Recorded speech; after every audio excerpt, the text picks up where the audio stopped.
Hello বন্ধুরা, আজ আমরা বাড়ির কয়েকজন মিলে টোটোয় করে ঘুরতে বেরিয়েছি। কোথায় যাচ্ছি জানেন? তো চলুন দেখা যাক কোথায় যাচ্ছি। দেখুন এসে পৌঁছে গেছি। সকলেই জানেন এটা হচ্ছে দোলমেলা, বগরির বিখ্যাত দোলমেলা। তো সেই উৎসব শুরু হয়েছে দোলের দিন থেকে। সেজন্য বাড়ির কয়েকজন মিলে আমরা এলাম দোলমেলা ঘুরতে।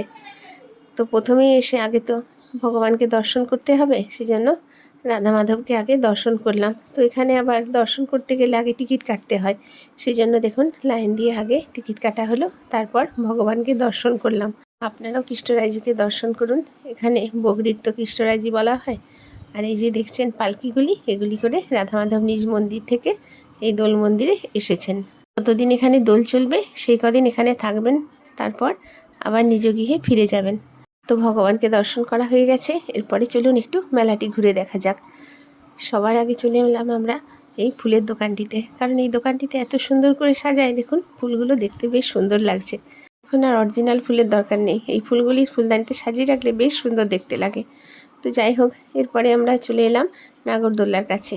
নাগরদোল্লাগুলো দেখছি শুধুই ঘুরছে, কোনো লোকজন ভিড় সেরকম খুব একটা হয়নি। অন্য বছর প্রচণ্ড ভিড় হয়, লোককে ঠিলে ঠিলে আমাদেরকে যেতে হয়, কিন্তু এবছর দেখুন একদম ফাঁকা ফাঁকা। কারণ আলুর যেহেতু দাম নেই, কেননা এই জায়গাটা তো চাষিবাসী এলাকা, আলুর উপরে অনেকটা নির্ভর করে মানুষজন। আলু তুলে দিয়ে হাতে পয়সা পেলে অনেকেই যায় মেলা দেখতে। তো এবছরের জন্য একদম ফাঁকা ফাঁকা মেলায়, খুব একটা দোকানদানিতে ভিড় হয়নি। তো যাই হোক, মানুষজনের হাতে পয়সা থাক নাই থাক, বাচ্চাদের তো আবদার মেটাতেই হয়, সেজন্য সকল মানুষ এসেছেন মেলায়, তারা বাচ্চাদের জিনিসপত্র কিনে দিচ্ছে। আর এদিকে পাঁশকুড়ার চপ বসেছে, কারণ মেলাতে চপ ছাড়া তো অচল। চপ আর জিলিপি এই দুটি জিনিস তো মানুষ খায়। তো আমি নাই বা খেলাম, আমার মেয়ে আর ওরা যারা গিয়েছিল তারা সকলে মিলে চপ খেলো। তারপরে আমার মেয়ে দেখুন বাচ্চা মেয়ের মতো কেমন চাঁদতারা কিনছে। বারণ করলাম কিন্তু শুনলো না। তো কিনবে, কি করব, খুব একটা দামও নয় অবশ্য, সামান্য 20 টাকা দাম। কিনলো একটি। তারপরে গেল ওরা ফুচকা খেতে। তো আমি তো আর কিছুই খাবো না মেলায়, সেজন্য ছবিগুলোই তুলে একটু শখটা মেটালাম। ওরা ফুচকা খেতে গেল, আর আমি সেই ফাঁকে একটু মেলার ভিডিও করে নিলাম। ওই যে বললাম খুব একটা মানুষের হাতে পয়সা নেই, সেই জন্য দেখুন কখন আমরা রাত্রিরে গেছি আর সন্ধ্যের থেকে বসে আছে মানুষজনরা, অথচ ফুচকা খুব একটা তার বিক্রিও হয়নি।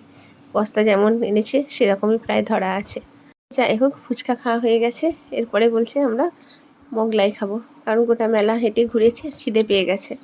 তো ওরা সকলে মিলে মোগলাইয়ের দোকানে মোগলাই খেতে ঢুকলো, আর আমি বাইরেটায় দাঁড়িয়েছিলাম, একটি আইসক্রিম খেলাম। কারণ গরম তো পড়েই গেছে, খুব একটা সেরকম তো ঠান্ডা নেই, সেজন্য আইসক্রিম খেতে খেতে আমি একটু ভিডিও করতে শুরু করলাম। কিছু কিছু মানুষ আসছেন এখনও বাইরের থেকে, কারণ এখনও তো খুব বেশি রাত হয়নি, তখন হয়তো 9টা বাজছে। তো ফেরার পথে আমার মেয়ে আরও একটা বাচ্চাদের জিনিস কিনলো দেখুন।